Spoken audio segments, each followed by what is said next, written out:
Okay, time for the more serious post-election video. So will Donald Trump be allowed to take office now that he's won the presidency? Well, the reason this question is important is, number one, Kamala Harris is the president of the Senate, and she's the one that counts the votes. So imagine a scenario where some states send alternate slates of electors, and she decides to do the opposite of what Mike Pence did. Well, that's a possibility. But the more important question is the Jamie Raskin question.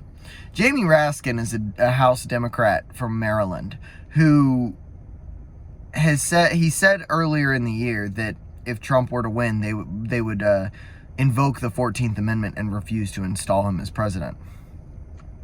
Last night, he came out and disavowed these comments. He said they were fake and they never happened. They did happen. They did happen. There's video evidence of it all over YouTube. You can find it easily.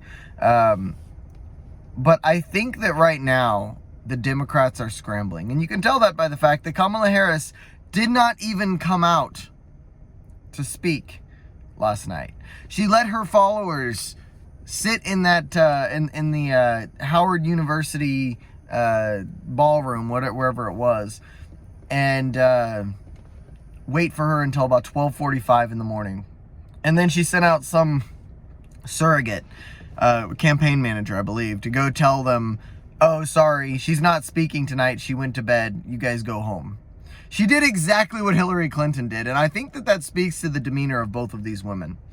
Hillary Clinton was known for being very cruel and mean to her staff. The staff turnover in the White House was insane. Most interesting reference to this I found was the interview that I think it was Joe Rogan did with the guy that carried the nuclear football for Bill Clinton. I think it was on Rogan. I don't remember. Very amusing stuff. Harris has had 92% staff turnover, if I remember the number correctly. I can only imagine that she was screaming and banging her head against the wall as this was going down. It was very funny. I started off the night watching Crowder, a Crowder stream, because I thought the election integrity map would be a cool thing. And, because I don't particularly care for Steven Crowder. But, I switched to NBC pretty quickly because I realized Crowder's making his own projections. And, NBC was the slowest moving of all of the networks calling states, so I knew that when NBC called it, then it was for sure. I felt like Crowder did call things a lot earlier. But this was, it was very funny to watch them go from excited and giddy to very just flat by the end of the night. Very, very amusing.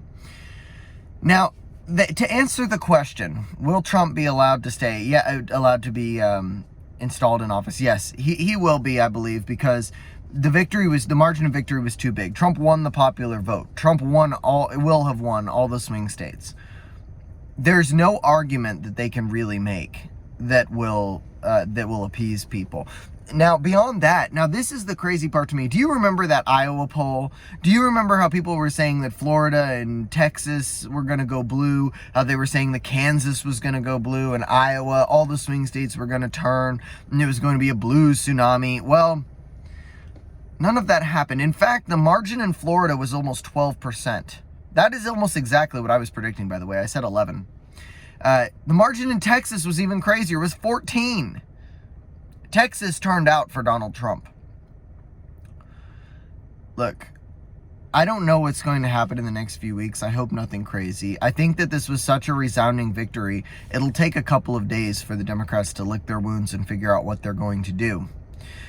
In the meantime, especially in the big cities, I would guess it'll take a day or two for it to sink in, and then you might see some craziness. So far, no major riots that I've heard of, though, which is good news. This is what we were hoping for. People being able to accept the result. Now, if you go on Twitter, they're not accepting the result whatsoever. And it's very amusing. And like I said, I encourage you to do it. But I do think, all in all, Trump will be put into office as he is due. I think this victory was just too big for them to attempt anything with the 14th Amendment. And I think that we will see the markets surge a little bit. They're already up. Markets in crypto are already up. But no, this will, overall, this will be good. This will be, it will be exactly what we were hoping for, those of us that voted for Trump. I am interested to see Harris's address today. I wonder what she'll say. I don't know what she can say after calling Trump a Nazi for the last couple of months. But it's all very funny. I'm very excited. Now I'm going to go to work and hope that I don't die. I might end up taking a half day off because I'm tired and I stayed up way too late. So that's about all.